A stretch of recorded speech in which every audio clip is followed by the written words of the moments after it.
स्तुति लोधिया, उम्र 12 साल, सपना बैडमिंटन प्लेयर बनना।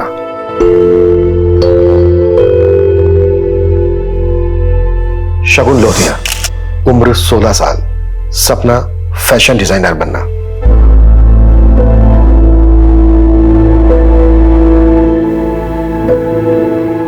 रिंकू लोधिया, उम्र 18 साल, सपना एयर होस्टेस बनना। नमस्कार, मैं हूं दिव्यांका त्रिपाठी दहिया। आपका स्वागत करती हूं क्राइम पेट्रोल सतर्क विमेन अगेंस्ट क्राइम की श्रृंखला में। कहा जाता है कि माहौल बदल रहा है, लड़कियां हर क्षेत्र में आगे आ रही हैं, लेकिन देखा जाए तो ये टीवी में, सोशल मीडिया पे ज्यादा हो रहा है। असल में ऐसा नहीं लगता कि अभी भी कई मानसिकताएं पिछड़ी हुई हैं? कई बार लड़कियां समाज के इस पिंजरे को तोड़कर बाहर आने की कोशिश कर रही हैं, लेकिन वो औरों की सड़ी गली सोच को नहीं बदल पाती। और ये उनका दुर्भाग्य नहीं है, ये औरों के गुनाह हैं जो उनके रास्ते का रोड़ा बन जाते हैं। कई बार लोग इसे कड़वा सच बोल के चुप हो जाते हैं, लेकिन असल में हमारी खामोशी विषैलेपन को बढ़ा देती है।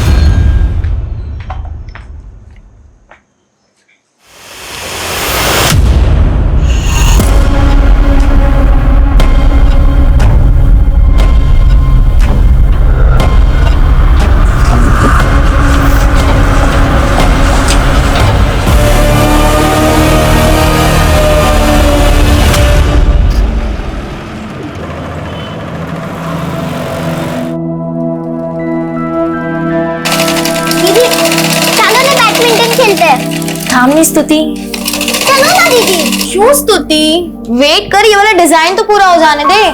अरे सु अच्छे शगुन, क्या बातें चल रही दोनों बहनों में, मुझे भी बताओ।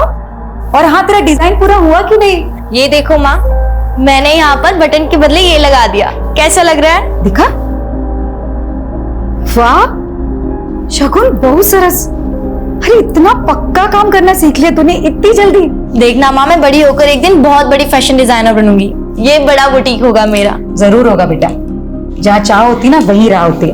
और पता है, जो मेहनत करते हैं ना उन्हीं के सपने पूरे होते हैं। और पता है तुझे, तेरा ये जो मेरी तो किसी को पड़ी ही नहीं है, मुझे कोई भी मोटिवेट नहीं करता है। देखो नानी माँ बोली, मुंह क्या टेढ़ा हो रहा है? हाँ अरे बेटा मेरा, मेरी सबसे बड़ी उम्मीद है ना तुझी से, समझी?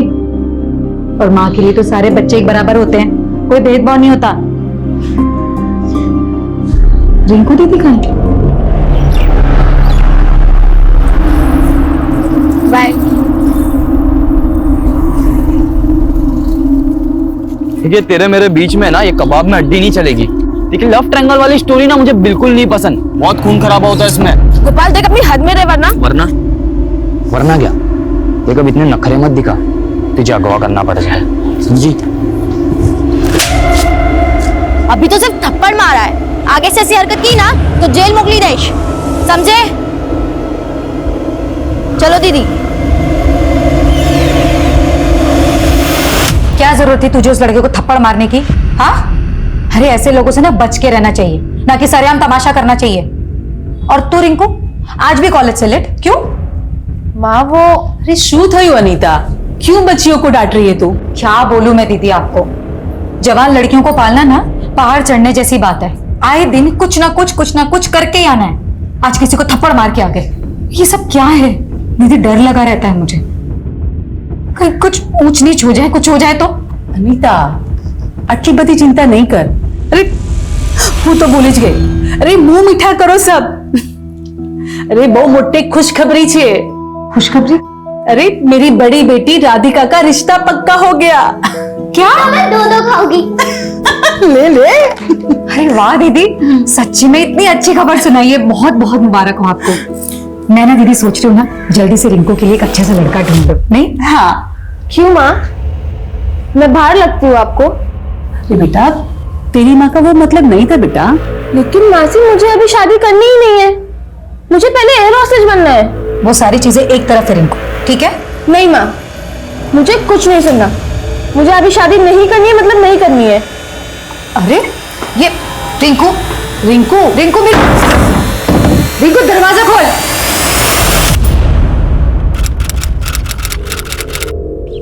स्तुति, शगुन, रिंकू, खाना बना दिया है मैंने, ठीक है? खा लेना टाइम से। जा रही हूँ, कल शाम तक वापस आऊंगी। माँ, मैं भी आपके साथ चलूं? नहीं बेटा, तू क्या करेगी वहां जाके? और वैसे भी कल शाम को लौटूंगी मैं, तब तक एक दूसरे का ख्याल रखना है ना। लड़ाई झगड़ा नहीं करना, ठीक है? अरे रिंकू सुन ना,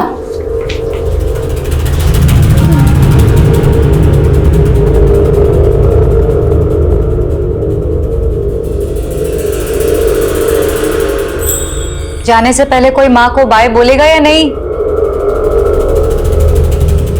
माँ आप जाइए, मैं देख लूंगी।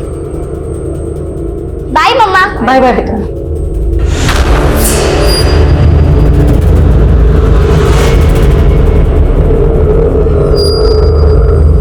અરે આ તો બહુ ઈઝી છે।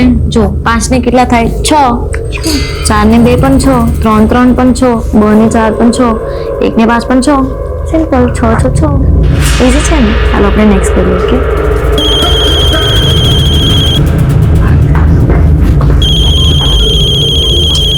तो कहाँ हो? मैं तो दिल्ली में हूँ रिंकू बेटा। पप्पा। तुमको क्या लगा मैं सूरत आ गया? अरे नहीं पप्पा, वो कैसे हो आप? मैं ठीक हूँ बेटा, तुम कैसी हो? हाँ पापा, मैं अच्छी हूँ। आप कब आ रहे हो? स्तुति बेटा। शगुन बात कर रही हूँ ना। पहले मुझे बात करनी है ना पापा मुझे से। बात करनी है। अरे तुम लोग झगड़ो मत, मैं सबसे बात करूंगा। पहले ये बताओ मम्मी कहाँ है? पापा मम्मी तो बुटीक का सामान लेने राजकोट गई हैं। क्या मतलब तुम लोग घर में अकेली हो क्या?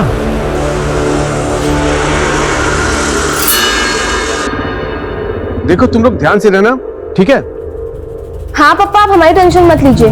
Good night, bye. दीदी, मुझे पापा से और बात करनी थी। कल कर लेना, अभी बहुत रात होगी, तुम लोग चलो सो जाओ चल के। हाँ। अरे वो सब रहने दो ना, ये तो सुबह कर लेना। अभी सो जाओ, बहुत रात होगी। चलो चलो चलो चलो चलो।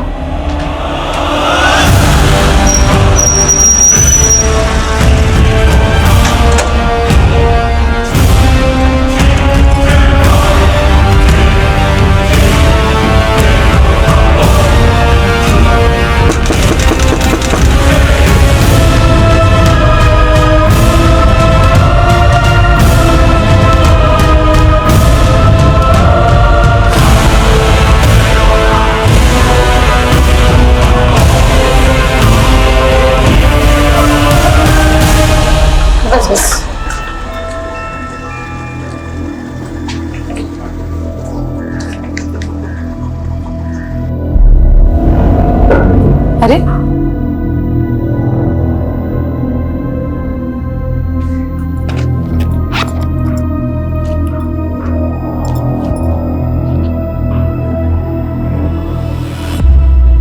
Number you have called is currently switched off. Number भी बंद है। बिट्टू,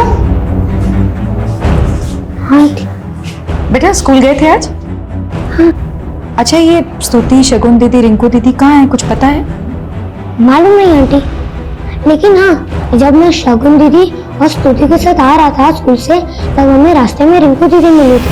अरे शगुन स्थिति, आगे तुम लोग एक काम करो, मेरे साथ चलो। कहाँ दीदी?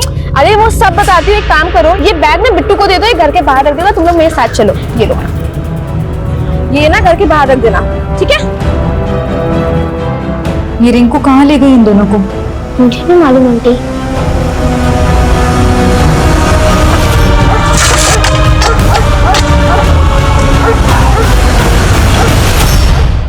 उमंग, आधी उम्र तो तूने शादी किए बिना ही निकाल दी। तेरे आगे पीछे भी कोई नहीं है। जो अरे कवारा रहेगा तो बूढ़ापा कैसे निकलेगा? क्या आरती बहन आप भी, अब उसके बारे में अभी से क्यों सोचूं? जब बुढ़ापा आएगा देख लेंगे। आरती दीदी, आरती दीदी, स्तुति, शगुन और रिंकू यहाँ आए हैं क्या? ना, અહીંયા નથી આવી।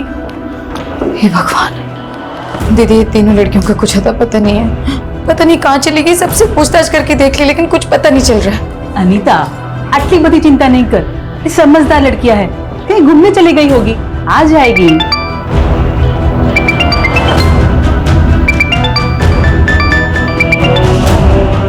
हाँ अनीता, कुछ पता चला उनका? नहीं, आरती दीदी के यहाँ भी नहीं है। अरे कितनी बार कहा है तुम्हें, उन्हें अकेला छोड़कर मत जाया करो, लेकिन तुम कल रात से गायब थी। अरे लेकिन दोपहर तक तो साथ थी ना तीनों। स्तुति और शगुन स्कूल भी गई थी। फिर रिंकू रास्ते में मिली दोनों को, फिर दोनों रिंकू के साथ कहाँ गई कुछ पता नहीं। अच्छा ठीक है, अब रो मत, हिम्मत से काम रखो, ढूंढो उनको। सुनो, आज रात की कोई भी ट्रेन मिल जाती है तो मैं कल तक सूरत पहुंच जाऊंगा, ठीक है?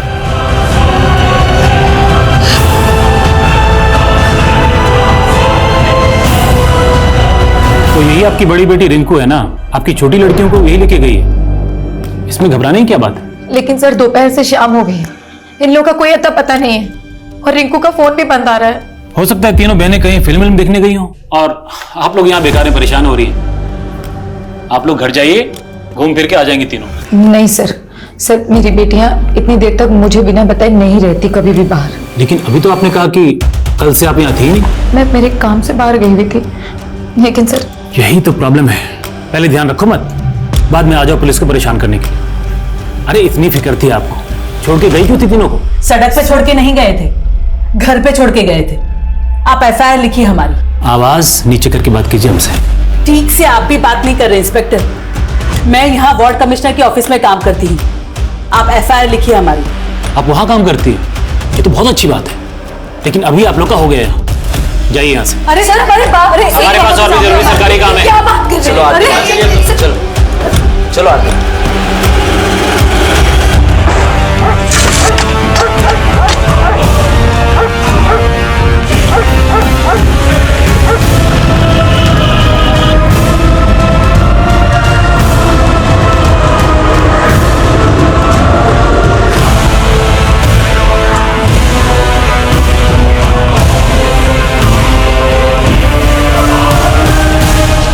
अनीता, संभाल तारी जात ने।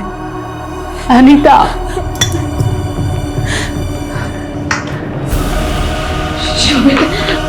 क्या कह रही पुलिस? हाँ? क्या कहेगी? एफआईआर भी नहीं लिखी उन लोगों ने। पता नहीं शोभित हमारी बेटियां कहाँ होंगी, किस हाल में होंगी, कैसी होंगी।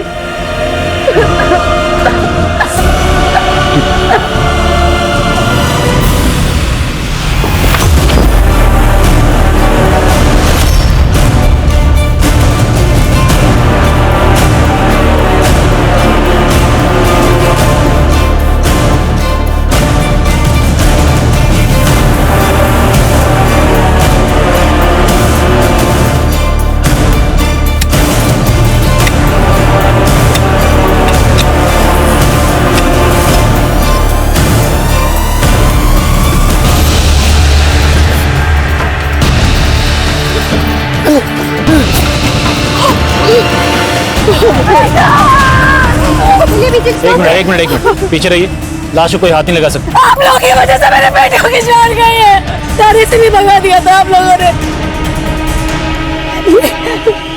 ये जिम्मेदारी दिखाई आप लोगों ने। संभालो इनको। आप लोगों की वजह से। बस मारो नहीं तो। क्या आप लोगों की बदमाशी नहीं चलेगी? क्या आप लोगों का? पुलिस प्रशासन, हाय हाय! पुलिस प्रशासन, हाय हाय! पुलिस प्रशासन, हाय हाय! ए, लेके चलो बॉडी, बॉडी लेके चलो। पुलिस प्रशासन, हाय हाय!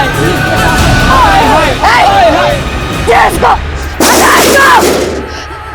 हाथ नहीं लगाना मेरी बेटियों को। हाथ नहीं लगाना मेरी बेटियों को।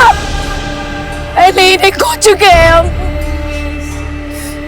अब हमारी बेटी रिंकू को ढूंढ के लाके दो।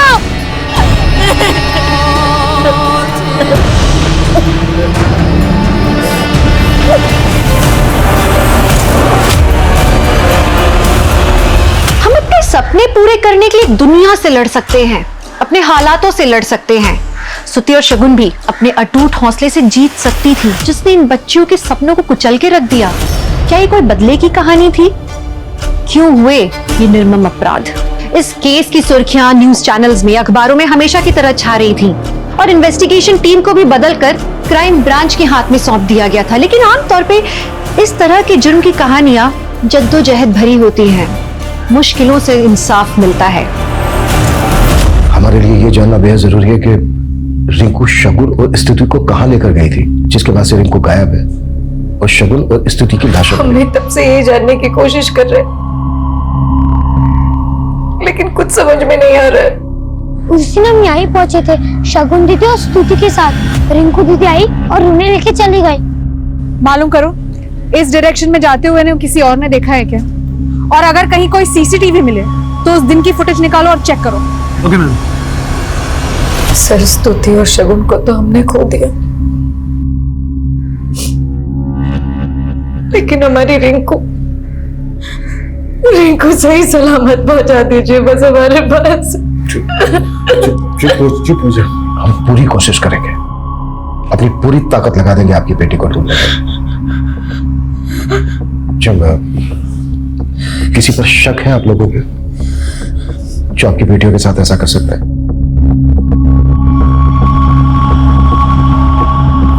नहीं सर। एक लड़का है सर, 1 नंबर का आवारा लड़का है सर वो। कुछ दिन पहले मेरी बेटी रिंकू के साथ बदतमीजी करने की कोशिश की थी उसने, और इसके लिए शगुन ने उसे थप्पड़ भी मारा था। अभी तो सिर्फ थप्पड़ मारा है, आगे से ऐसी हरकत की ना तो जेल मोकली देश।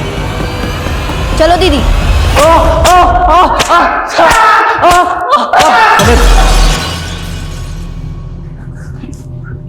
रिंकू कहाँ है? रिंकू मुझसे क्यों पूछ रहा है? और पूछना तो उसके बॉयफ्रेंड से पूछिए सर, वही कमीना ये कांड किया है।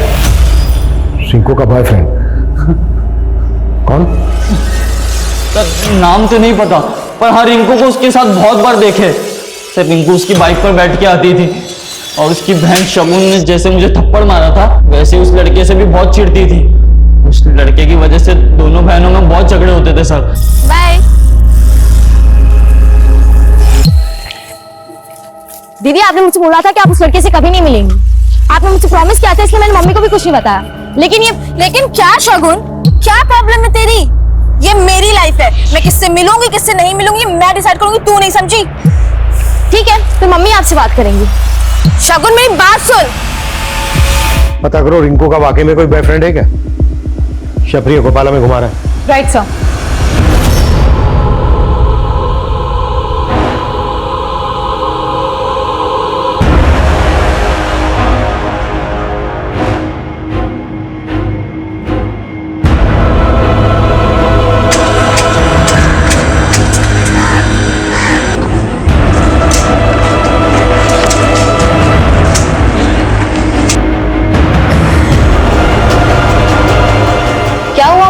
बहुत चुपचाप लग रही हो। नहीं कुछ नहीं, बस थोड़ी थकावट ज्यादा है आज। ना मम्मा, हम आपकी मालिश कर देते हैं। और मैं पैर दबा देती हूँ। अरे कुछ नहीं हुआ है, आपको सिर्फ विटामिन ए की कमी। अरे मैं आपके टैबलेट लाऊं? हाँ, मुझे पता नहीं था इतने सारे डॉक्टर्स हैं। हाँ क्या है? तुम लोगों को पता है मेरा टॉनिक क्या है? क्या? तुम तीनों जल्दी से गले लगो मेरे, तो मुझे पूरी एनर्जी वापस मिल जाएगी।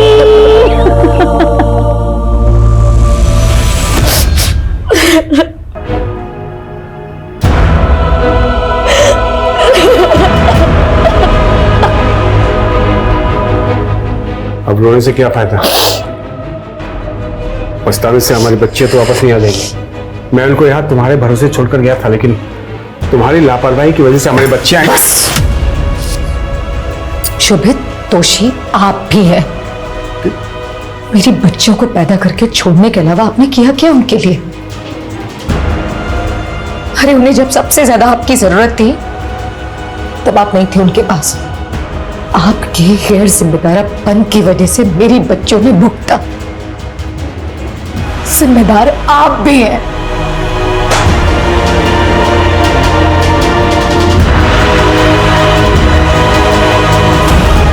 सर, शगुन और स्तुति के पोस्टमार्टम रिपोर्ट्स, दोनों के इंटरनल ऑर्गन्स पे इंजरीज के मार्क्स हैं। पहले दोनों का रेप किया गया। रिंकू की कोई लीड? नहीं सर, और ये भी पता नहीं लग पा रहा है कि रिंकू उस दिन अपनी दोनों बहनों को लेकर कहां गई थी। सर रिंकू का फोन उस दोपहर उसी के घर के एरिया में बंद हुआ था, और सर कॉल डेटा रिकॉर्ड्स में कार्तिक नाम के लड़के का नंबर मिला है। सर ये कार्तिक है। सर हत्या के 1 दिन पहले रात के वक्त इसका फोन रिंकू के घर के एरिया में ही एक्टिव था, और रिंकू और कार्तिक लगातार टच में थे। सर कॉल डेटा रिकॉर्ड्स देखे तो ऐसे लग रहा है कि शायद दोनों का अफेयर हो। रहता कहाँ है कार्तिक? संगम विहार। सर मैंने एक टीम को वहां पे भेज दिया है। कार्तिक का है और उसका फोन क्यों बंद आ रहा है? मेरे बेटे ने कुछ नहीं किया है, आप लोगों को गलतफहमी हो। मतलब आप जानते हैं वो कहाँ है? उसे कहिए कल तक थाने में हाजिर होने के लिए, वरना उसे बचाने के जुर्म में मैं आपको अंदर कर दूंगा।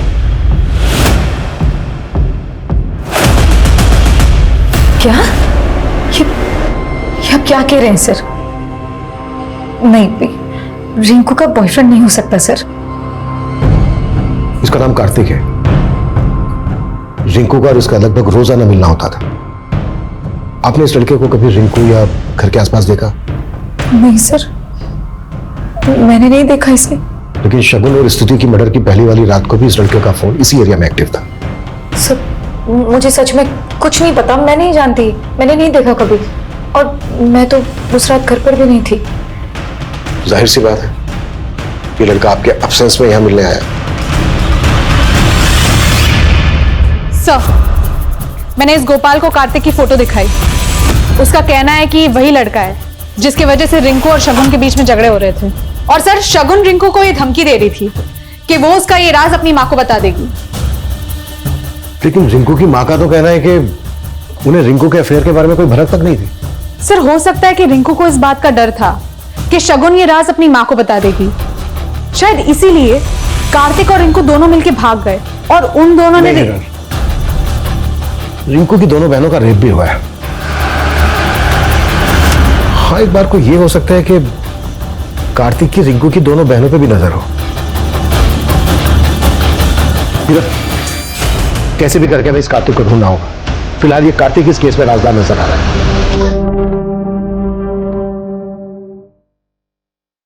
बेटा, मैं तेरे सपनों के खिलाफ नहीं हूँ, मुझे बस डर लगता है। डर तो मुझे आपसे लगने लगा है। आप सिर्फ कहने के लिए बोलती हो कि आपको मेरी परवाह है, ये सच तो ये कि आप सिर्फ खुद के बारे में सोचती हो। इसके लिए पापा ने भी आप बस रिंकू, चलो सच नहीं सुन सकती ना आप, तो मैं भी आपके पास से बर्दाश्त नहीं करूंगी। अब बस करो दीदी, वरना क्या बता देगी, बता दे, मुझे अब कोई फर्क नहीं पड़ता।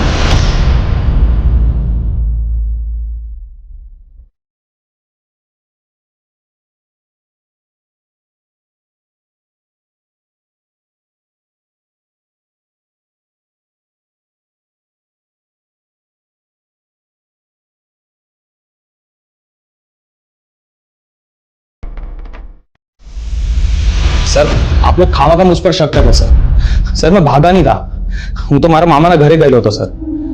जैसे ही मेरे पापा ने मुझे बोला कि आप लोग मुझ पर शक कर रहे, तो मैं सीधा आप लोगों के पास चला आया।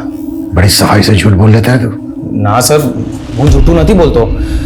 मैं मानता हूँ कि मैं और रिंकू हम एक दूसरे को पसंद करते हैं। 10 तारीख को रिंकू अपनी दोनों छोटी बहनों को लेकर तेरे पास आई थी।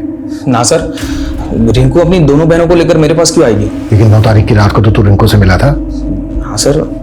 नहीं, कॉल रिकॉर्ड्स दिखाएं कॉल रिकॉर्ड्स, वो भी देर रात को। रिंकू की मां अनीता की एब्सेंस में कुछ आया याद, या फिर याद दिलाएं? नहीं सर, याद आया मुझे। मैं गया था वहां पर, वो रिंकू ने मुझे, क्या हुआ?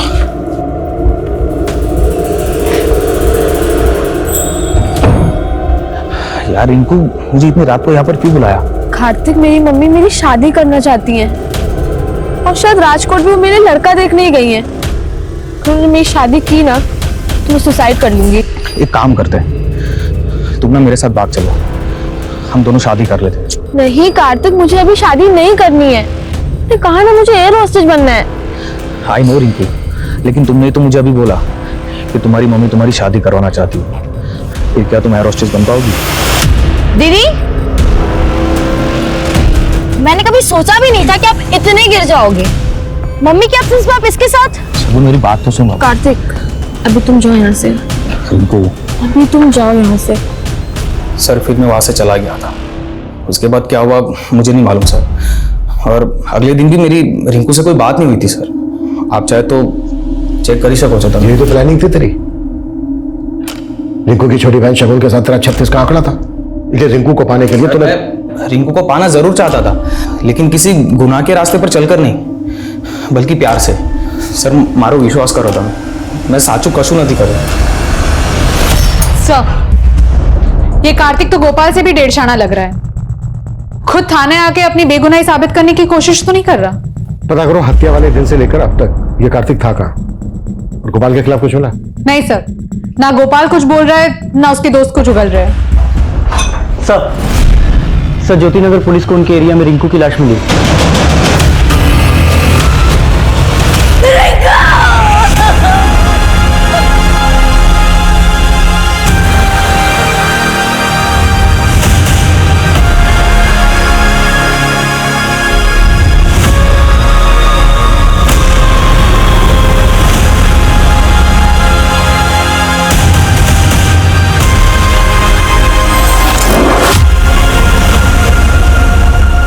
स्तुति लोधिया, उम्र 12 साल, सपना बैडमिंटन प्लेयर बनना।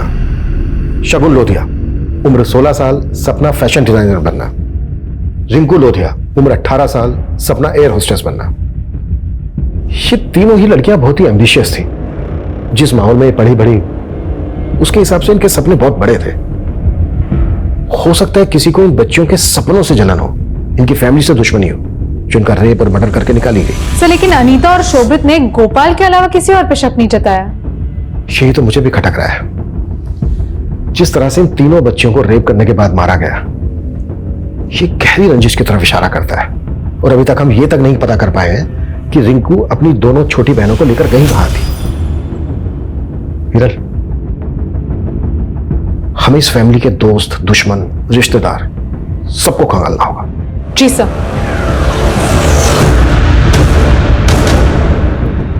क्यों मारा मेरी बेटियों को?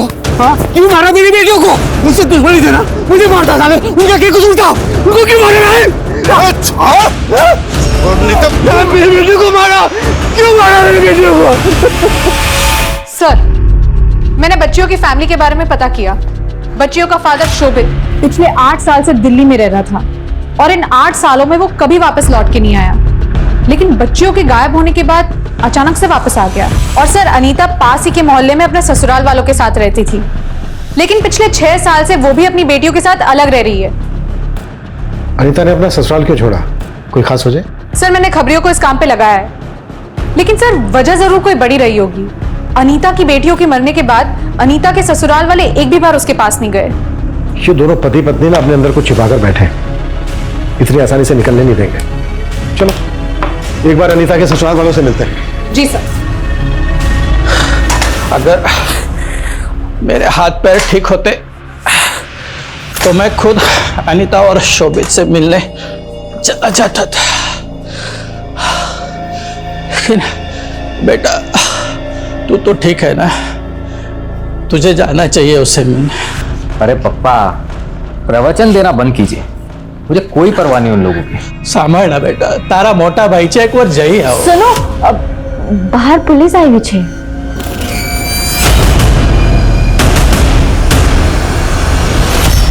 हम घर गए थे आपके फादर ने कुछ बताया हमसे? आप क्या पता है सर आपको? यही कि आप काम के चक्कर में बाहर चले गए थे और आपके बाहर जाने के बाद अनीता जी ने अपना ससुराल छोड़ दिया। वो ससुराल छोड़ के यहाँ आ गई रहने, जबकि ससुराल पास में ही है। आपके जाने के बाद उनके लड़ाई झगड़े होने लगे थे। अच्छा अनीता जी, किस बात को लेकर आपकी ऐसी लड़ाई हुई थी, झगड़ा हुआ था कि आप अपना ससुराल छोड़कर यहाँ आ गए? ऐसा कोई झगड़ा या लड़ाई नहीं थी, वो बस। क्या वो? मतलब छोटी मोटी बात में कहा सुनी होती है, बस वैसी। ठीक है।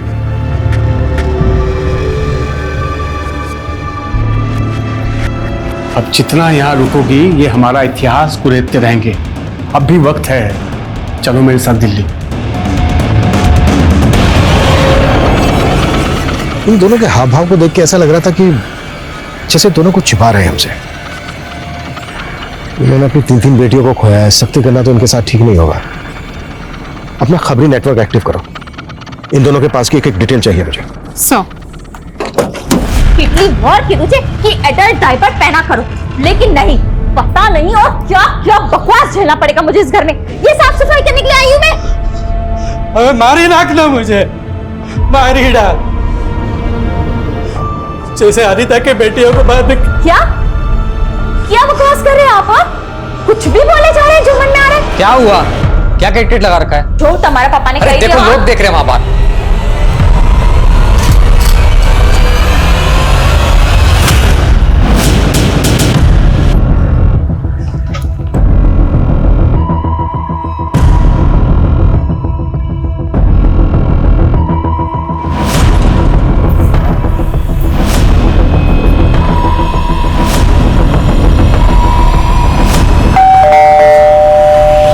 हमसे ये बताइए कि आप हमसे छिपा क्या रहे हैं?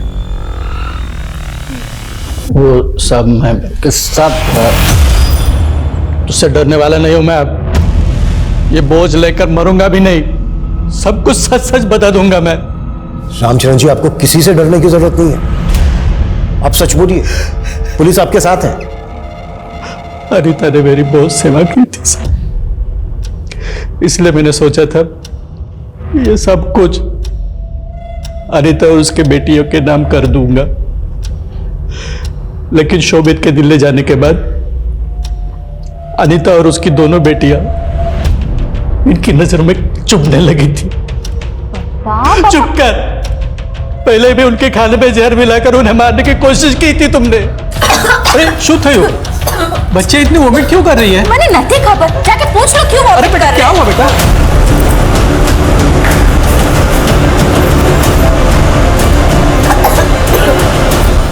सर, पापा और अनीता भाभी को गलतफहमी हो गई थी सर। हाँ सर, मैं तो खुद डॉक्टर को लेके आया था इलाज करवाने के लिए। डॉक्टर ने खुद बोला था कि फूड पॉइजनिंग की वजह से उनको उल्टी हुई है, लेकिन अनीता भाभी और पापा मानने को तैयार ही नहीं है और अनीता भाभी घर छोड़ के चली गई। जब वो घर छोड़ के चली गई उसके बाद तुमने प्रेशर डाला इनके ऊपर कि ये सारी प्रॉपर्टी तुम्हारे नाम कर दें, इनको बेदखल कर दें, यही हुआ ना? नहीं सर, मैंने ऐसा कुछ भी नहीं किया सर। पापा ने तो खुद शोभित भाई को जायदाद से बेदखल कर दिया था और शोभित भाई तो खुद अनीता भाभी को धोखा दे रहे थे। कैसा धोखा? सर, शोभित भाई का यतिन नाम के आदमी की बीवी के साथ चक्कर चल रहा था। उन्होंने हमें मुंह दिखाने के काबिल नहीं छोड़ा। मेरी बीवी की तरह दोबारा आंख उठाई ना, छोड़ी क्यों तमाशा कर रहे हो? छोड़ी छोड़ी। हाँ साहब, ये बात सच है कि शोभित की हरकतों की वजह से हम बहुत परेशान थे, लेकिन यतिन भी कोई सीधा आदमी नहीं है। कुछ दिनों बाद उसकी बीवी गायब हो गई थी। लोगों का मानना है कि यतिन ने ही अपनी बीवी को जान से मार दिया था। हाँ सर, यहाँ तक कि वो यतीम तो अनीता भाभी, उनकी बेटियां और हम सबको मारने के लिए यहाँ गया था। इसीलिए तो पापा ने शोभित भाई से सारे रिश्ते खत्म कर दिए थे।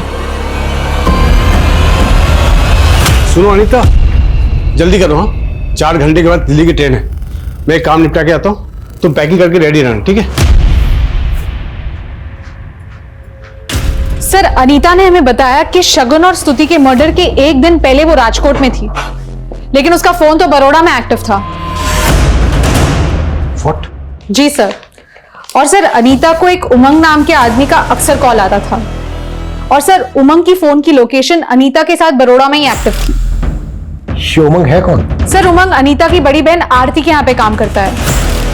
और सर, हमें एक और बात पता चली है, यतिन की बीवी काफी टाइम से गायब है और इसकी भी भनक मिली है कि यतिन की बीवी का शोभित के साथ अफेयर था और कुछ टाइम पहले शोभित ने यतिन के साथ मारपीट भी की थी क्योंकि उसको शक था कि यतिन ने उसकी बेटियों को मारा है। ये बात ना तो हमें शोभित ने बताई और ना ही अनीता ने। और अनीता ने हमें यह तक नहीं बताया कि अनीता और उसकी बेटियों को जहर देकर मारने की कोशिश की गई थी। और अब अनीता का उमंग के साथ अफेयर होने का क्लू मिल रहा है।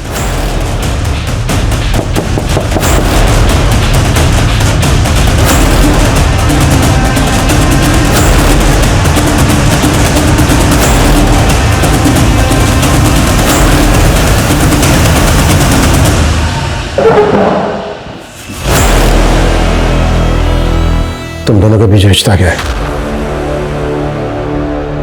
सर, मैं आरती दीदी से मिलने उनके ऑफिस जाया करती थी, इसलिए इन्हें अच्छे से जानती हूँ। तुमने हमसे पहले कहा कि तुम राजकोट गई थी, बाद में हमें पता चलता है कि तुम उमंग के साथ बड़ौदा में थी और वहां पर एक साथ एक ही होटल के एक ही रूम में रुके। अब ये बिल्कुल मत कहना कि तुम लोगों के बीच कोई रिश्ता नहीं है। सर, रिश्ता दोस्ती का है। शोभित ने कभी मेरी फिक्र नहीं की, मुझे मेरी बेटियों के साथ अकेला छोड़कर दिल्ली चला गया और फिर बरखा की वजह से मुझे मेरी बेटियों के साथ अकेले रहना पड़ा। और एक अकेली औरत पर हर कोई नजर काटता है सर, ऐसा मेरे साथ भी हुआ। एक दिन आरती दीदी के ऑफिस में सब रैली में गए हुए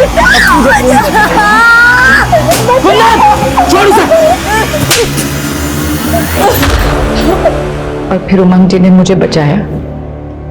आरती दीदी भी वहां आई और फिर कुंदन को जेल भिजवाया उन्होंने। सर, वो कमीना आज भी जेल में है, लेकिन क्या क्या लेकिन? वो जेल में ये बोल के साबित क्या करना चाहते हो? कहीं ऐसा तो नहीं है कि तुम्हारी बेटियों को तुम दोनों के रिश्ते के बारे में पता चल गया था इसलिए तुम दोनों कैसी बातें कर रहे हैं आप? ऐसा सोच भी कैसे सकते हैं? मैं अपनी बेटियों के साथ ऐसा कुछ क्यों करूंगी? शोभित के बारे में तुम्हारा क्या कहना है?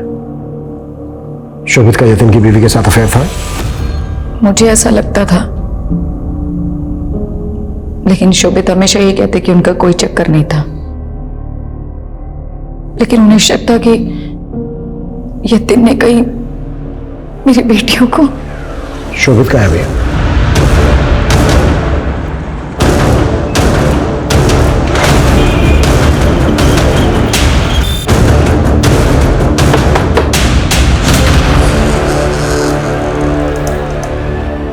ये सुमन का घर है जो मुंबई में रहती है। अब आप यहाँ पे क्या लेने आए? सुमन का 4 दिन पहले मुंबई में मर्डर हो गया। मुंबई पुलिस को जब उसकी पहचान पता चली तो उन्होंने हमें कांटेक्ट किया।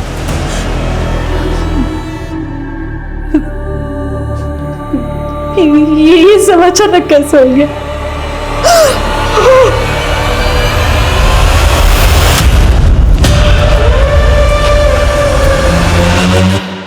हेलो,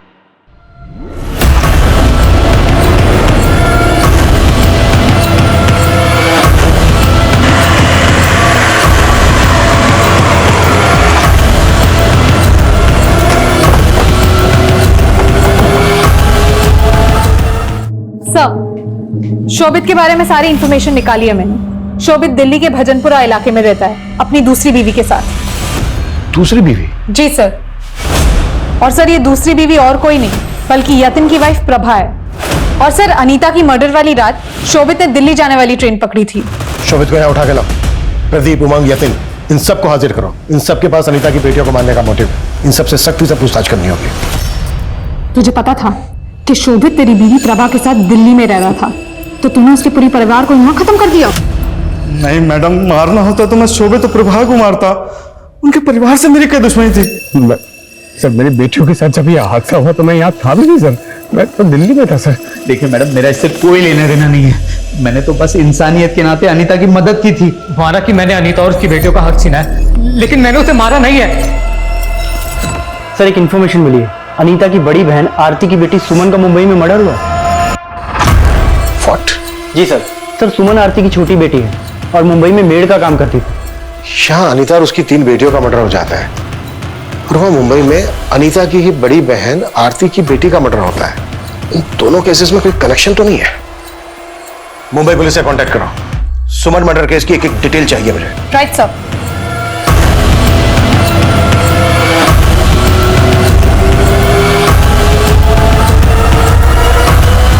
सर ये देखिए, यही वो आदमी है जो सुमन का पीछा करते हुए दिखाई दिया था।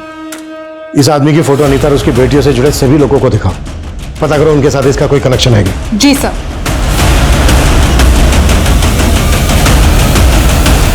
क्या तुम इसे जानते हो?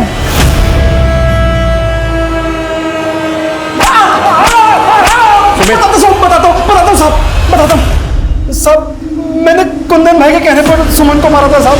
मैंने कुछ भी नहीं किया साहब, कुछ भी नहीं पता किया हमने, काफी समय से पैरोल पर बाहर था और जगताप ने हमें यह भी बताया कि उसने तेरे कहने पर सुमन को मारा है। अब ये बता, तूने सुमन को क्यों मरवाया? आरती और उसकी बेटियों को क्यों और किससे मरवाया? हाँ, मैंने मरवाया सबको। क्यों? दरअसल ये सब कुछ गलतफहमी से शुरू हुआ था।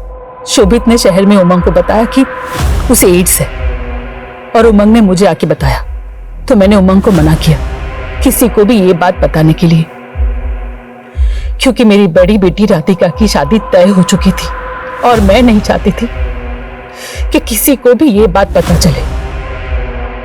इसीलिए मैंने चारों को मरवाने का सोच लिया और कुंदन को भी मैंने ही पैसे दिए थे। मैं एक साथ चारों को मरवाना चाहती थी, लेकिन मुझे नहीं पता था कि अनीता घर पे नहीं है। और मैं रास्ते में रिंकू से मिली और फिर रिंकू अपनी बहनों को बुला कर लाई।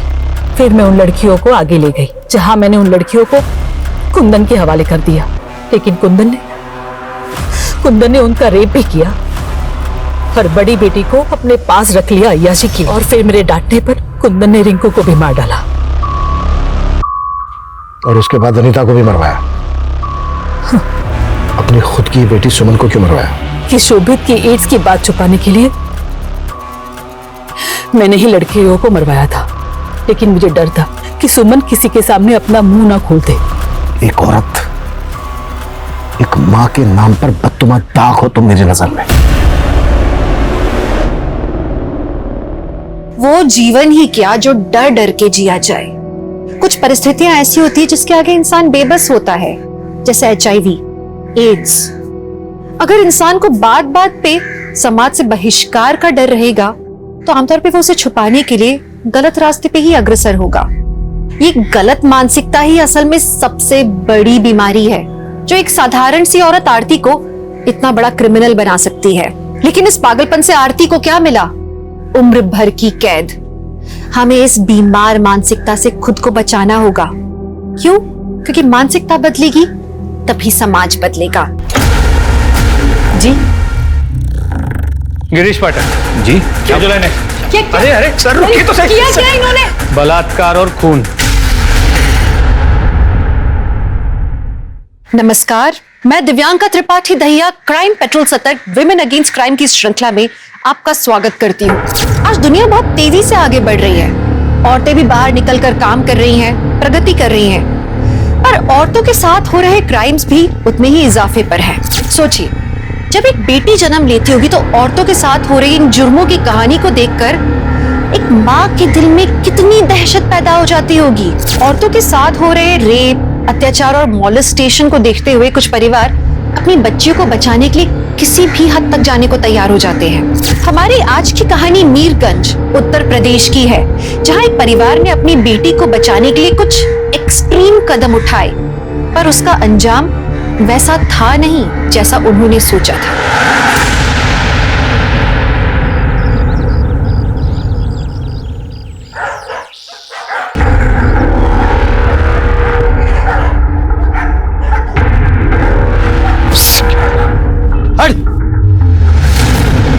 हेलो सर, हमारे थाने के पास एक लाश पड़ी है।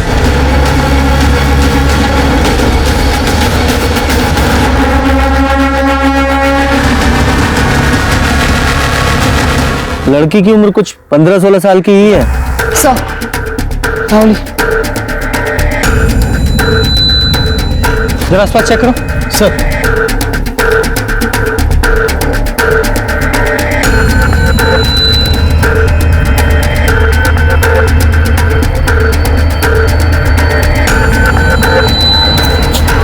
तेरे आसपास का पूरा इलाका देख लिया, कुछ भी ऐसा नहीं मिला जिससे उसकी शिनाख्त हो सके। यहाँ जमाना आ गया। भला बताओ, अब तो पुलिस स्टेशन के बाहर भी मर्डर होने लगे हैं। हमें तो लगता है कि अगली बार कहीं थाने के भीतर ना हो जाए। हो सकता है। चल निकल निकल चल। हाँ निकल।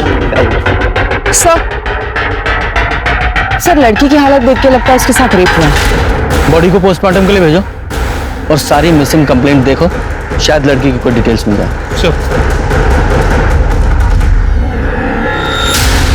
सर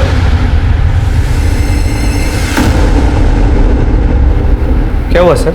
थाने के बाहर जो दो लोग बातें कर रहे थे, अब तो पुलिस स्टेशन के बाहर भी मर्डर होने लगे हैं। मेरे दिमाग से निकल नहीं पा रही। थाने के सामने लाश का मिलना हमारे लिए बड़े शर्म की बात है। सर कातिल जो कोई भी है, उसने ऐसे करके बहुत बड़े वाला रिस्क लिया। अगर एक कातिल चाहता ताकि शिनाख्त ना हो पाए, लेकिन उसने ऐसा नहीं किया। क्यों? सर मुमकिन है कि ये लड़की मीरगंज की हो ही ना। ऐसा लगता है कातिल मिसाल बनाने के लिए हमें चैलेंज कर रहा है कि मुझे पकड़ के दिखाओ। सर जो जानकारी मिली है उस हिसाब से मीरगंज, यहाँ तक कि बरेली में भी कोई मिसिंग कंप्लेंट नहीं है 15-16 साल की लड़की। 24 घंटे और इंतजार करते हैं। जी सर।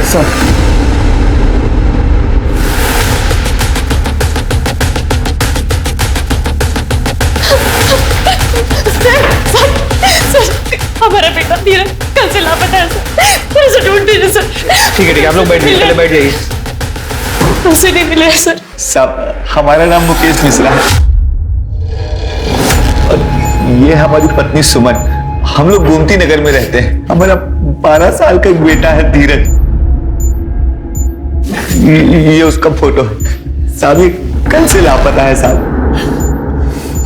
धीरज के पास कोई फोन है? नहीं नहीं साहब। सर हमको लगता है कि वो वो सूरज के साथ कहीं भाग गया है।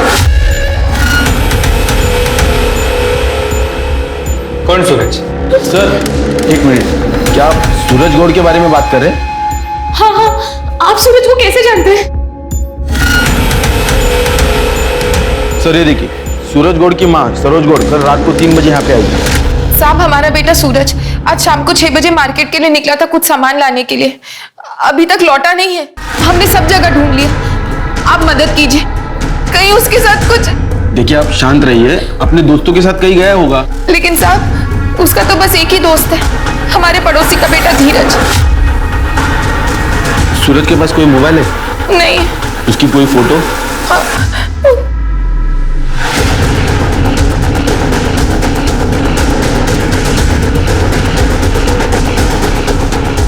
हाँ सर, सूरज और धीरज दोनों दोस्त हैं। सुनिए, अगर सूरज गायब है तो सरोज ने हमें क्यों नहीं बताया?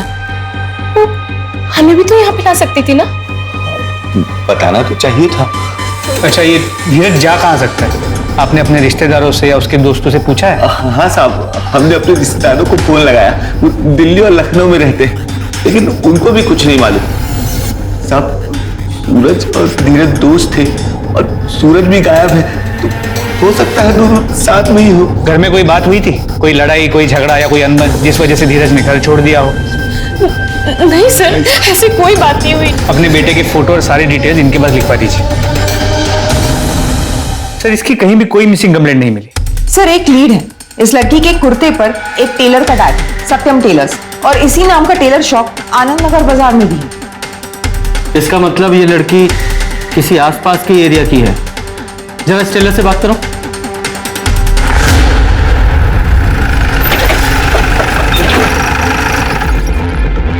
ये कुर्ती इसी दुकान की है ना? हाँ, हम फोन करते हैं। हाँ मैडम, लेबल तो हमारी दुकान का है और ये हमने ही सी है। क्या बात है मैडम? मर्डर का मामला है। किसने सिलाई थी ये कुर्ती? मैडम, ये किसकी है कैसे बता सकते हैं? ये ऐसे अनगिनत हमने सी दी है। हाँ, लेकिन रसीद तो कटाते होंगे। हाँ हाँ मैडम, ये देखिए है ना रसीद, और ये इसी साल का है।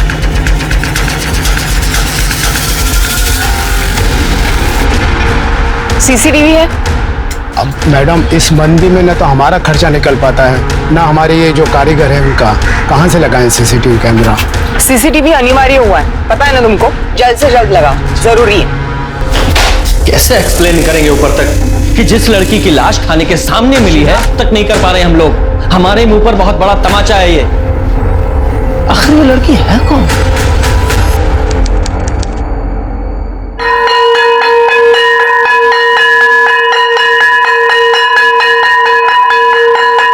अरे सूरज की चलने की चाल तो देखो, कैसे मटक मटक के चल रहा है। अभी देखना, सूरज शर्मा जाएगा। यार तुम लोग थकते नहीं हो क्या? रोज रोज एक ही बात। अकेला छोड़ दो उसे। ठीक है, अकेला छोड़ देंगे, विद्या कसम छोड़ देंगे, पर हमारी एक सवाल का जवाब दिलवा दो इससे। हमें ये बताओ कि तुम हमारे साथ खड़े रहकर सोसो क्यों नहीं करते? अंदर टॉयलेट में क्यों जाके करता है? वो हमें टॉयलेट में कंफर्टेबल लगता है। तू क्या लड़कियों की तरह टॉयलेट में जो करने जाता है? ऐसा क्या है तुम्हारे पास जो कि हमारे पास नहीं है?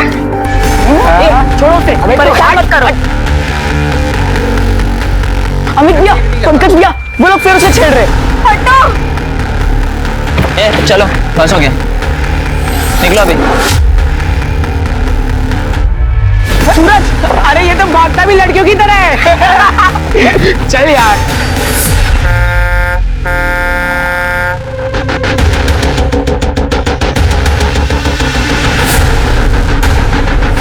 सूरज रुको, सूरज रुको। तुम भूल जाओ उनकी बातों को। हम कैसे भूल जाए? अगर उन्हें सच पता चल गया तो? किसी को कुछ पता नहीं चलेगा, हम है ना। चलो अब रोना बंद करो। थैंक यू धीरज, तू ही मेरा सच्चा दोस्त है। धीरज, अब जा, वरना सुमन आंटी डांटेंगी। डांटेंगी क्या? वो तो हमें मारने का बहाना ढूंढती है। धीरज, आ रहा हूं ना, क्यों गला फाड़ रही हो? जाओ।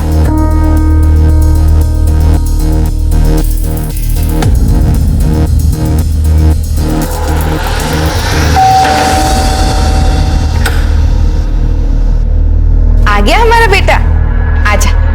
तुम्हारे लिए हमारे पास एक सरप्राइज है। लाएंगे नए कपड़े? मुझे ये नहीं चाहिए। क्यों?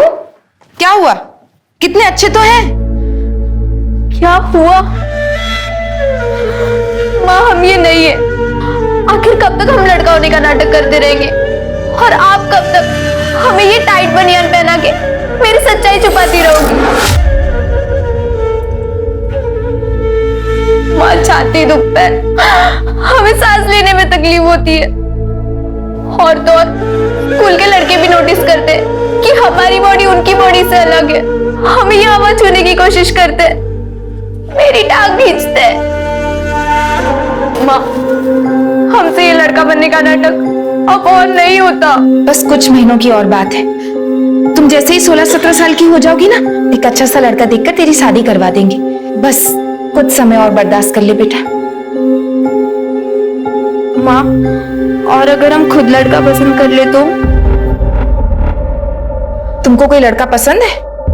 हाँ, 12वीं क्लास में एक लड़का है। देखो, हमको पता है तुम मनोज को पसंद करती हो, पर मनोज का क्या? काश हमको पता होता कि वो हमें पसंद करता है या नहीं। इसका एक ही उपाय है हमारे पास। क्या? तुम खुद उससे पूछ लो। तुमने उसको बता दिया कि तुम लड़की हो? नहीं माँ, अब तक नहीं। और तुम उसको बताओगी भी नहीं? नहीं, लड़का तो हम ही पसंद करेंगे तुम्हारे लिए, एक अच्छा सा लड़का। माँ हम आपकी बात हमेशा मानते हैं, एक बार तो हमारी बात मान लो। हमने तो अपना सिलेबस पहले ही कंप्लीट कर लिया। कहा है ना, एग्जाम के पहले रिवीजन का अच्छा मौका मिल जाता है। मनोज, मुझे तुमसे कुछ बात करनी है। बोल। थोड़ी इम्पोर्टेंट है, साइड में आना।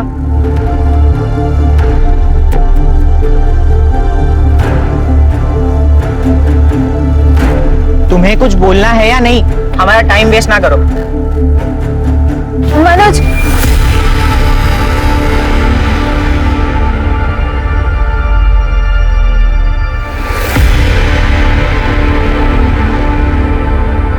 हम तुम्हारे लिए लाए थे चॉकलेट।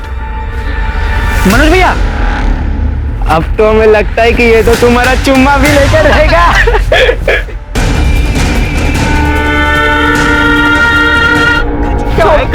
क्या मस्ती कर रहे हो? समझ में नहीं आता है क्या? निकलो यहाँ से। घूर कर रहे हो बे? निकलो।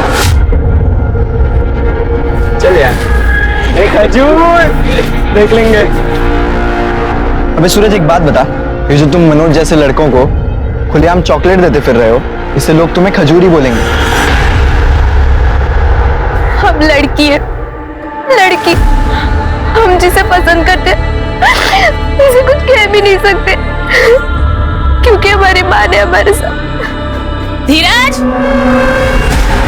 सुमन आंटी बुला रही है। बहुत हो गया, मुझे आज क्रिकेट के लिए मारा। अब मैं और नहीं सहूंगा, मुझे कुछ करना होगा। तू कुछ करेगा तो अंकल आंटी पे क्या बीतेगी? देख सूरज, मैंने अपना सीक्रेट सिर्फ तुझे बताया, इस बात की घर में भनक भी नहीं पड़नी चाहिए, वरना बहुत बुरा होगा। मैंने तेरा सीक्रेट रखा है, अब तू कसम खा कि तू मेरा सीक्रेट भी सीक्रेट रखेगी। कहीं लड़की की तरह उल्टी मत कर देना, खा कसम मेरी। तू ऐसी बातें मत कर धीरज, मैं प्रॉमिस करता हूँ मैं किसी को कुछ नहीं बताऊंगा। धीरज, धीरज, दिन भर आवारागर्दी करता रहता है ये लड़का। इधर आओ, घर में कितने काम पड़े? हाँ आ रहा हूँ। देख, याद रखना, प्रॉमिस नहीं तोड़ना।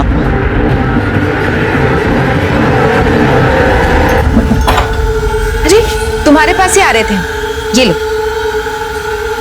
सब्जी ले आओ और सत्यम टेलर के पास भी चले जाना। पूछना सलवार कमीज बन के तैयार हुआ है या नहीं। सलवार कमीज? लड़की के कपड़े हमारे लिए? और नहीं तो क्या, हमारे लिए। एक रिश्ते की बात चल रही है तुम्हारे लिए, लड़के के घर वाले तुमको देखने आने वाले हैं। अब ज्यादा सोचो मत, तुम जल्दी ही एक लड़की की तरह जिंदगी जी पाओगे। जाओ। देखा आपने किस तरह एक माँ अपनी बेटी की जिंदगी और उसकी इज्जत बचाने के लिए इस तरह डेस्परेट हो गई कि उसने अपनी बेटी को एक लड़के की जिंदगी बिताने के लिए मजबूर कर दिया।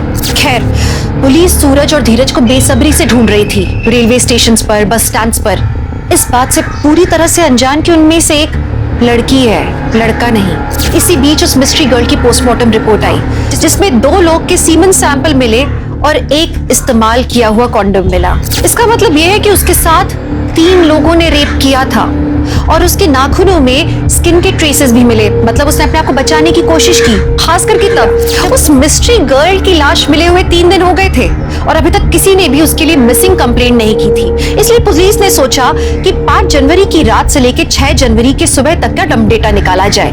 तभी सरोज ने सूरज के लापता होने पर हंगामा किया पुलिस स्टेशन पर। 36 घंटा हो गया साहब शिकायत दर्ज किए हुए, कोई बताएगा हमको हमारा बेटा कहाँ है?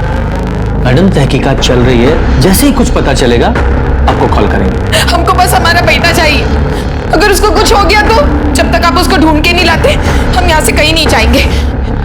आप टेंशन मत लीजिए, अपने पति को भेज दीजिए। हमारा तलाक हो चुका है साहब 14 साल पहले। ये बात आपने हमें पहले क्यों नहीं बताई? इस बात से हमारे पति का क्या लेना देना है साहब? लेना देना है?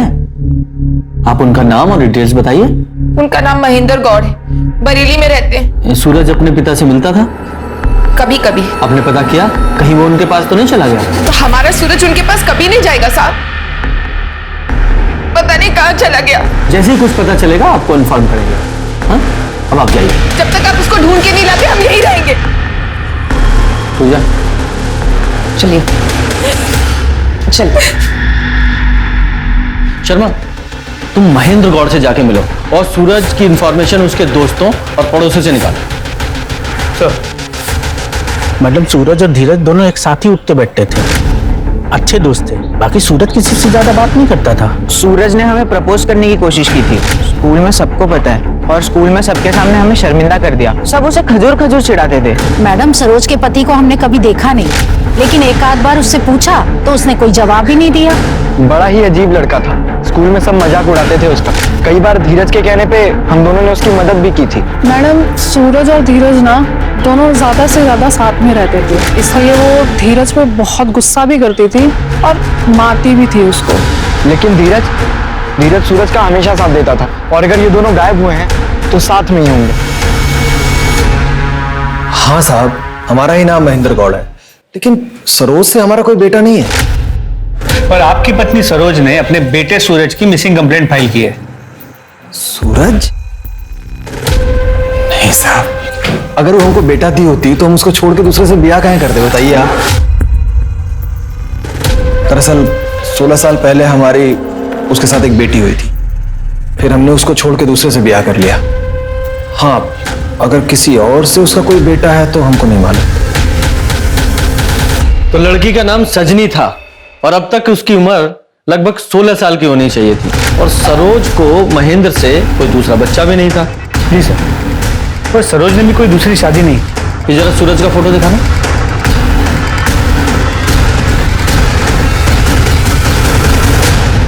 ये आप क्या कह रहे हैं साहब? सूरज लड़का ही है। सच बताइए, सच्चाई क्या है? डॉक्टर, लॉयर और पुलिस, इन तीनों से कोई बात नहीं छुपानी चाहिए। देखिए, अगर हमें आप पूरी बात नहीं बताएंगी तो हम आपकी मदद कैसे करेंगे? आप जितनी जल्दी सच बताएंगी हम उतना जल्दी सूरज को ढूंढेंगे। प्लीज। ये देखिए, ऐसा लग रहा है किसी लड़की को लड़के के कपड़े पहना दिए गए हैं। बताइए प्लीज। हाँ साहब, सूरज लड़की ही है। इसके पिता ने इसका नाम सजनी रखा था, मैंने बाद में बदलकर सुरीली रख दी। साहब, इसके पिता ने हमें घर से बेघर कर दिया था। हम नहीं चाहते थे कि जिस तरह हमारी बहन के साथ बलात्कार और हत्या हुआ था हमारी बेटी के साथ भी ऐसा कुछ हो। इसलिए जब हम मीरगंज आए, ये कुछ 7-8 साल की थी तब। ये सब हम तुम्हारे भले के लिए कर रहे हैं बेटा। हमारी फ्रॉक क्यों उतार दी? क्योंकि ये कपड़े और एक नया नाम तुमको सारी बुराइयों से बचाएगा। ये एक ताबीज की तरह है बेटा। हमारा नया नाम क्या है? आज से तुम्हारा नाम है सूरज गौड़, सूरज, और तुम एक लड़का। अब से अगर कोई भी तुम्हारा नाम पूछे तो तुम कहोगे सूरज। क्या कहोगे? सूरज। सुरीली की कोई फोटो है आपके पास? हाँ साहब, हम उसके रिश्ते की बात चला रहे थे इसलिए खिंचवाई थी।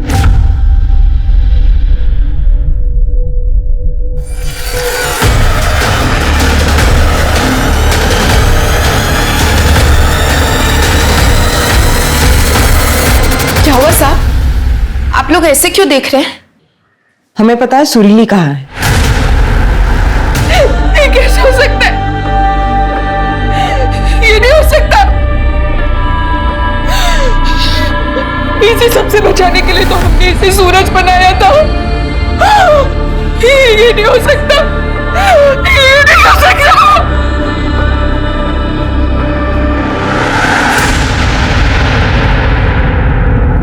हमने तो हमारी बेटी को हमको 6 बजे बाजार भेजा था। मंडी से सब्जी और सत्यम टेलर के यहाँ से सूट लाने भेजा था, लेकिन वो वापस ही नहीं आई। ये धीरज और सुरीली दोनों दोस्त थे ना? उस दिन वो दोनों साथ में मार्केट पे थे, क्योंकि धीरज भी गायब है। सब सुरीली तो 6 बजे बाजार के लिए निकली थी और करीब 8 बजे हमने धीरज के रोने की आवाज सुनी थी और सुमन उसे डांट रही थी, हमेशा की तरह। सब सुमन धीरज की सौतेली माँ है। सुमन से मुकेश को एक लड़की भी है। सगे सौतेले का फर्क तो हो ही जाता है साहब। एक घर की सारी बातें धीरज सुरीली को बताता था। क्या धीरज को पता था कि सूरज सुरीली है, यानी कि लड़की है? नहीं साहब, हमारी बेटी ने ये बात किसी को नहीं बताई थी। पुलिस ने एक तीर से 2 निशाने मारे थे, मतलब 2 केसेस सॉल्व किए थे। उन्हें इस बात की पुख्ता जानकारी थी कि सूरज कहाँ था, क्योंकि सूरज ही सुरीली था। लेकिन पुलिस को अभी तक ये नहीं मालूम था कि धीरज कहाँ है। ये लड़का 5 तारीख को आपकी दुकान में आया था सूट लेने के लिए। हाँ हाँ आया था ये। इसके माँ ने ना नाप दिया था और सूट भी तैयार था। ये उसी दिन लेकर चला गया। देखिए अच्छे से सोच के बताइए, इस लड़की की हत्या हुई। देखिए दिमाग पे थोड़ा जोर डालिए। क्या आपको कुछ भी याद है? वो अकेले आया था या किसी के साथ था? इतना तो याद नहीं है साहब, और ठीक से देखा भी नहीं। सच बोल रहा हूँ साहब। राम खिलावन। अरे साहब, ये सब्जी का थैला ये उस दिन आया था ना, तो काउंटर पर भूल गया था, और जब मैं देने गया तो अरे यार, अरे बेटा, ये आजकल के बच्चों को होश ही नहीं रहता। मैं चेहरा नहीं देख पाया साहब, और वो बाइक निकल चुकी थी तब तक। इस रोड पे आगे एक एटीएम है ना? हाँ हाँ साहब, है ATM। सर, ATM की CCTV फुटेज। सर ये रहे, बाइक पे 3 लोग। सर इन दोनों को मैं पहचानता हूं। बोलो, क्या किया सुरीली के साथ? कौन सुरीली? हम किसी सुरीली को नहीं जानते। सूरज को तो जानते हो? लास्ट कब मिले थे उससे? स्कूल छूटने के बाद, दोपहर में। दोपहर को? ये देखो, फिर ये शाम के 6:30 बजे तुम्हारी बाइक पर तुम दोनों के बीच में ये कौन बैठा है? सूरज ही है ना? कहाँ जा रही थी तुम लोगों की सवारी? वो सर हम बताना भूल गए। सर शाम के वक्त सूरज हमें मार्केट में मिला था। हमने उसे घर तक ड्रॉप कर दिया था। उसके बाद का हमें कुछ नहीं पता। अच्छा, घर पे ड्रॉप कर दिया था। तो फिर शाम को 6:45 बजे से रात के 11:30 बजे तक हाईवे के पास पुरानी बावड़ी पर तुम्हारे फोन की लोकेशंस क्यों दिखाई दे रही हैं? तुम दोनों सूरज के साथ वहीं पे थे ना? अब बताते हो या? नहीं सर, नहीं सर, हमने ड्रॉप कर दिया था उसे। ये लोग ऐसे नहीं बताएंगे। शर्मा एक काम करो, सुरीली की बॉडी पे जो सीमेंट के सैंपल मिले हैं, इनके सैंपल दोनों के सीमेंट के सैंपल से मैच कराओ और फिर सबूत के साथ इनसे पूछताछ करेंगे अपने तरीके से। सर उस दिन शाम के 6 बजे के आसपास उसने हमें बताया कि सूरज लड़का नहीं लड़की है। किसने बताया? अरे हमारा विश्वास करो, हम सही बोल रहे हैं। हमें बहुत समय से पता है सूरज लड़की है। लेकिन तो ये हमें क्या बता रहा है? क्योंकि उसने हमें धोखा दिया है। चाचा वो हमारी ड्रेस। नाम बताइए। सरोज। सूरज तू यहाँ क्या कर रहा है? और तुझे पता है पुराने कुएं के पीछे फिल्म की शूटिंग चल रही है। वहाँ एक्स्ट्रा लोगों की जरूरत है शूटिंग के लिए। और तुझे पता है 1 घंटे के काम के 2000 रुपए मिल रहे हैं। 2000 सही है, पर हम नहीं आ सकते। माँ इंतजार कर रही होगी। अरे हमने तुम्हारी अम्मा से बात कर ली है, उन्होंने हाँ कह दी। ये कहाँ गए? शूटिंग कहाँ चल रही है? अरे तुम शूटिंग वूटिंग छोड़ो, तुम ये बताओ कि इसमें क्या है? माँ के कपड़े। नहीं। अरे देखने दो यार।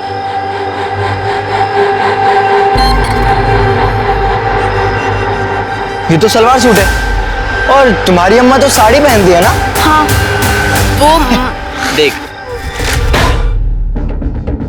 सुरीली को तुमने वहीं छोड़ दिया या फिर इस डर से कि वो तुम्हारी पुलिस में कंप्लेंट ना कर दे उसको मार डाला और उसकी लाश को पुलिस स्टेशन के सामने फेंक दिया? नहीं सर, हमने उसे नहीं मारा सर, सच्ची। शर्मा, इन दोनों को सुरीली के बलात्कार के जुर्म में बाल सुधार गृह भेजो। धीरज को तो बहुत पहले से पता था कि सूरज लड़की है, लेकिन सरोज के अनुसार धीरज को नहीं पता था कि वो लड़की है। इन दोनों के अनुसार सूरज ने उसे धोखा दिया, लेकिन सर कैसा धोखा? कहीं धीरज इस सुरीली से प्यार तो नहीं करता था? और ऐसा उस दिन क्या हुआ था कि धीरज ने सुरीली का सीक्रेट इन दोनों को बता दिया? यहाँ पुरानी बावड़ी में हाईवे के पास सुरीली का रेप हुआ और पोस्टमार्टम रिपोर्ट के अनुसार सुरीली की मौत रात के 2 से 3 के बीच में हुई है। और ये लड़के क्लेम कर रहे हैं कि वो वहां से 11:30 बजे निकल गए थे। जी सर, और उनके मोबाइल रिकॉर्ड्स भी यही बताए कि आधी रात तक वो लोग अपने घर पहुंच गए।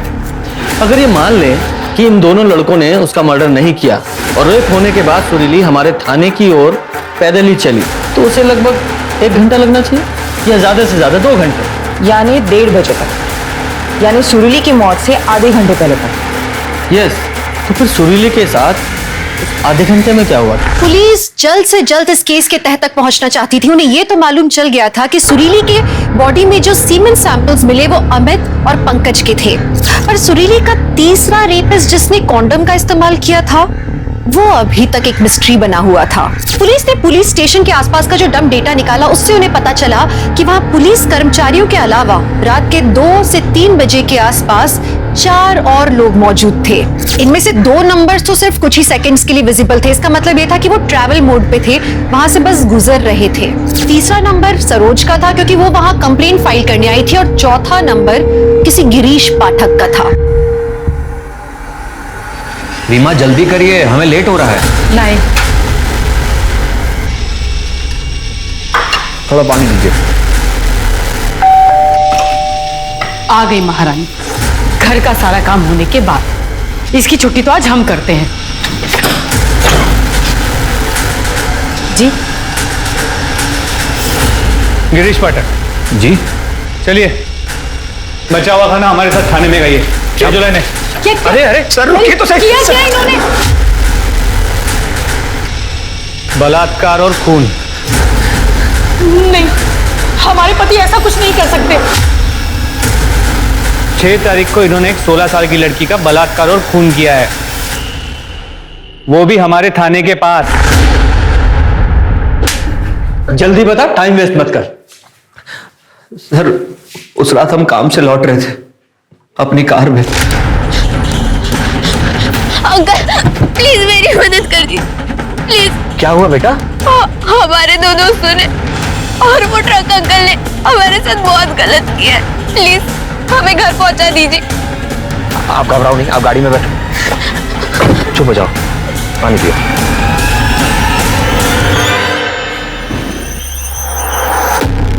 बेटा, मुझे लगता है आपको पहले पुलिस स्टेशन में कंप्लेन करनी चाहिए।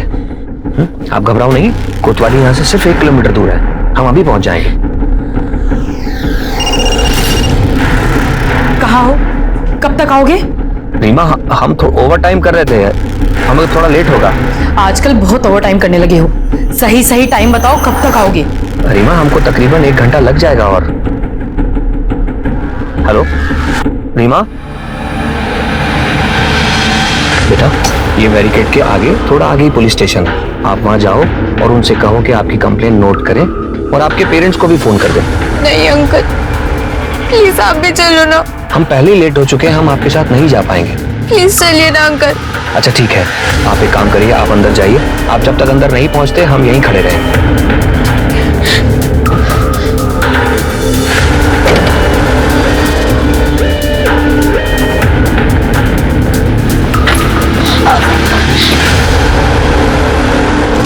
या फिर कार में तूने उसका रेप किया और हमें कहानी सुना रहा है? सर हमने ऐसा कुछ नहीं किया, बल्कि वो पुलिस स्टेशन जाने से पहले अपनी मम्मी से बात करना चाहती थी।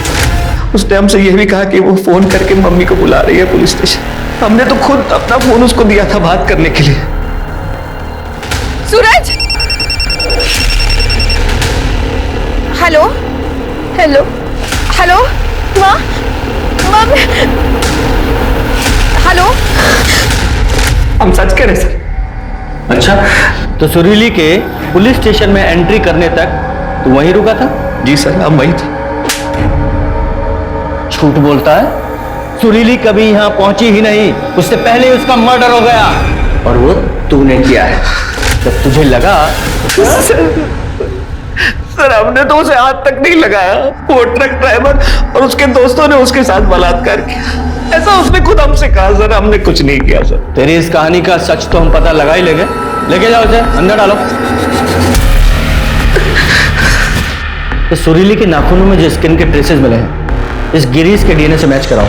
और जो इसने ट्रक ड्राइवर वाली कहानी सुनाई है उसे जरा क्रॉस चेक करो। हो सकता है किसी ट्रक ड्राइवर ने ही रेप किया हो। और ये पुरानी बावड़ी से लेकर हमारे पुलिस स्टेशन तक जितने भी ढाबे हैं, टी स्टॉल हैं या ट्रक रुकने के जितने भी स्पॉट्स हैं, सबको चेक करो।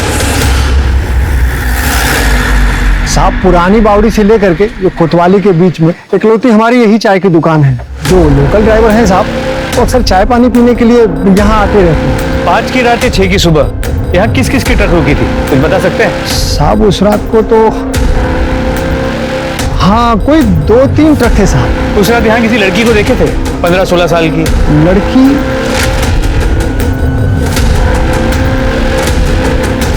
हाँ शायद एक ट्रक में हम एक लड़की चढ़ते थे, देखे थे साहब। वो लड़की किसके ट्रक में चढ़ी थी, कुछ बता सकते हैं? नहीं साहब हम ऐसे तो नहीं बता पाएंगे। हाँ लेकिन उन तीनों को जानते हैं साहब, क्योंकि वो तीनों जो हैं वो यहाँ चाय पीने के लिए अक्सर आते रहते हैं। उनका नाम है शंभू, सोनू और बबलू। तीनों लोकल हैं यहीं के? नहीं साहब लोकल नहीं है। उनमें से जो शंभू है वो लोकल है। ये शंभू कहाँ मिलेगा? नमस्कार सर, हम ही हैं शंभू सिंह। उस रात लड़की तुम्हारे ट्रक में आई थी? हाँ सर, वो क्या है, जैसे मैंने गाड़ी स्टार्ट किया वैसे ही पता नहीं वो लड़की कहाँ से ट्रक में आ गई। कौन हो भाई? चाचा प्लीज हमारी हेल्प कर दो। हमारे 2 दोस्तों ने मेरे साथ बहुत गलत किया। हम गोमती नगर में रहते, हमें वहां तक प्लीज छोड़ दीजिए। अरे नहीं बेटा, हम पहले ही लेट हो गए। हाँ वो गोमती नगर बहुत दूर पड़ता है, उल्टा मैं दिल्ली जाना है माल छोड़ने के लिए। ठीक है तो तुम कोई और गाड़ी देख लो, जाओ। और उसके बाद हमें दिल्ली निकलना था, हम दिल्ली गए और कल ही वापस आए सर। हमारे पास ना सारे टोल नाके की रसीद भी है सर। दिखाओ सर? दिखाओ सर, अभी दिखा दूं सर। सर ये देखिए सारे रसीद है सर।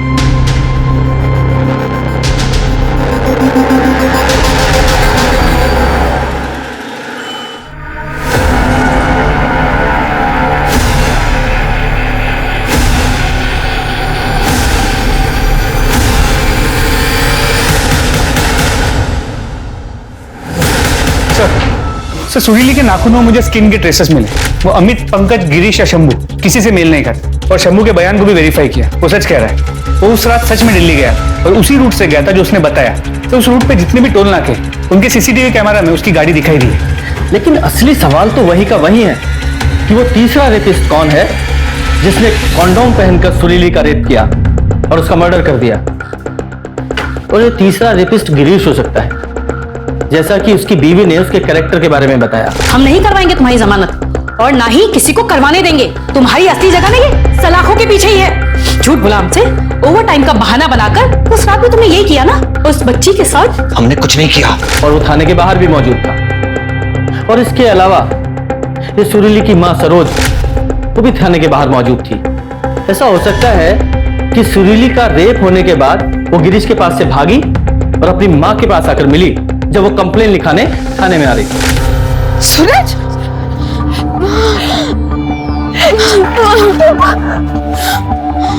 माँ, हमारे 2 दोस्तों ने और वो ट्रक के अंकल ने हमारे साथ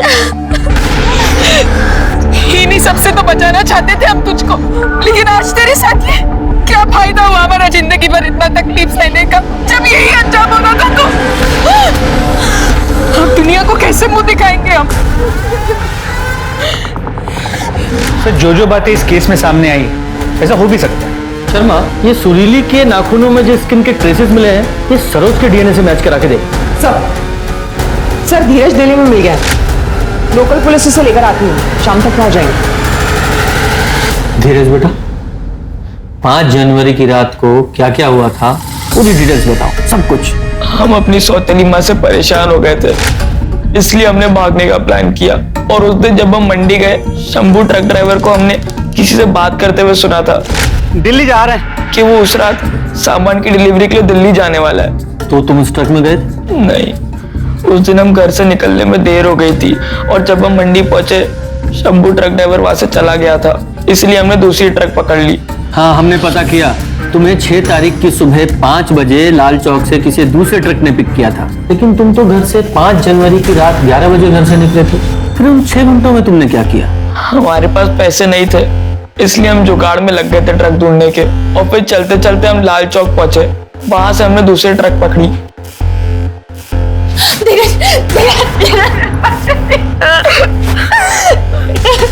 बेटा हमें माफ कर दे बेटा, अब तेरे साथ ऐसा बर्ताव कभी नहीं करेगा और आगे से करना भी नहीं है। अगर मैंने ये शिकायत सुनी कि धीरज को आप लोगों ने मारा पीटा है तो अरेस्ट कर लिए जाओगे।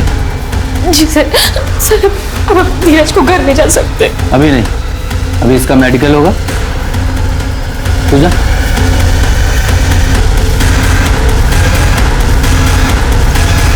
धीरज ने जो अभी अभी कहा है चटपटा लग रहा है, समथिंग मिसिंग।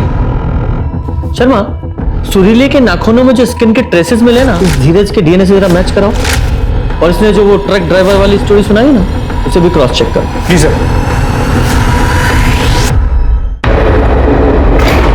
सर, धीरज ने हमें जो कहानी सुनाई वो झूठी है। मंडी से जब शंभू का ट्रक निकला तो वहां के एक लेबरर ने धीरज को ट्रक में चढ़ते हुए देखा है।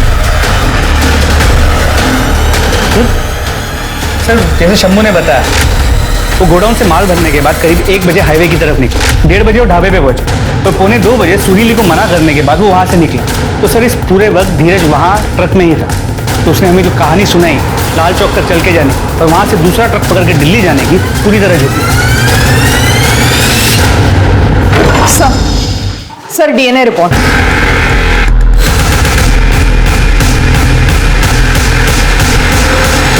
तुम्हारे स्किन के ट्रेसेस हैं वो जो सुरीले के नाखूनों में मिले। इसका मतलब जानते हो ना? देखो बेटा, चुप रहने से कोई फायदा नहीं है, ज्यादा टाइम वेस्ट मत करो, शुरू हो जाओ, बोलो। हमने एक दूसरे के सीक्रेट को सीक्रेट रखने का प्रॉमिस किया था। हमने किसी को नहीं बताया कि वो लड़की है, वो भी नहीं बताई कि हम अपनी सौतेली माँ की पिटाई से बचने के लिए दिल्ली भाग रहे हैं। लेकिन उस दिन जब हमारी माँ ने हमें क्रिकेट खेलने के लिए मारा, हमने सुरीली को सब सच बता दिया और ये बता दिया कि हम आज दिल्ली भागने वाले हैं। हमने सारी तैयारी भी कर ली थी, पर थोड़ी देर बाद सुरीली हमारे घर आई और हमारी माँ को सब सच बता दिया। चाची, आज रात को धीरज भागने वाला है। हमने उसे घर से निकलते हुए देखा था। तो तुम्हें सुरीली पर गुस्सा आया और इसलिए तुमने उसके लड़की होने की बात अमित और पंकज को बता दी। हमें नहीं पता था कि वो लोग उसके साथ इतना गलत काम करेंगे। हम तो बस चाहते थे सब उसका मजाक बनाए। फिर जब हमारी बहन हमारे लिए खाना लाई, हम बाथरूम जाने का बहाना बनाकर घर छोड़कर भाग गए और मंडी जाके शंभू के ट्रक पर चढ़ गए। और जब सुरीली शंभू से मदद मांगने उसके ट्रक में आई, तब तुम शंभू के ट्रक में ही थे ना? जी ठीक है। शंभू ने उसे अपनी ट्रक में बिठा लिया था, ये बोल करके वो उसे घर छोड़ेगा। लेकिन फिर थोड़ी देर बाद दूर सुनसान में एक ट्रक रोक दिया। ये हम कहाँ गए? बस मूड हो गया। फिर क्या हुआ? जब शंभू कपड़े पहनने लगा, सुरीली वहां से भाग गई। उसने एक कार को रोका और उसमें बैठ के चली गई। तब शंभू घबरा गया था और उसने कार का पीछा किया। लेकिन फिर जब कार ने पुलिस स्टेशन की तरफ टर्न लिया, शंभू घबरा गया था, उसने यू टर्न ले लिया। तब हम ट्रक से कूद गए। हमने सुरीली से बात भी की थी। सुरीली ने तुम्हारे भले के लिए तुम्हारे माँ बाप को ये सब बताया था, तुम्हें धोखा नहीं दिया था, बल्कि तुमने उसे धोखा दिया था। और सिर्फ धोखा ही नहीं दिया, उसकी जान भी ले ली तुमने। इसे बाल सुधार गृह भेजो। धीरज ने सुरीली के कंसर्न को धोखा समझा और उससे बदला लेने के लिए उसने सूरज और सुरीली का राज सबको बता दिया। धीरज की नासमझी और उसके धोखे की वजह से भयानक हादसों की शुरुआत हुई।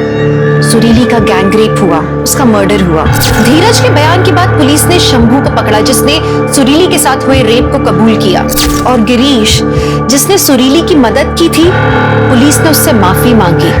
इस तरह से पुलिस ने थाने के पास मिली एक गुमनाम लड़की की लाश का केस सॉल्व किया। एक माँ ने अपनी बेटी को यातनाओं से बचाने के लिए उसे जिंदगी भर लड़का बनकर रहने के लिए मजबूर किया। लेकिन क्या हुआ?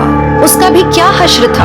बजाय एक लड़की को लड़का बनकर एक दोहरी जिंदगी जीने के लिए मजबूर करें, उससे अच्छा होगा कि हम एक लड़की को किसी लायक बनाएं कि वो खुद अपनी रक्षा कर सके, समाज में सम्मान के साथ सर उठाकर एक औरत की जिंदगी बिता सके।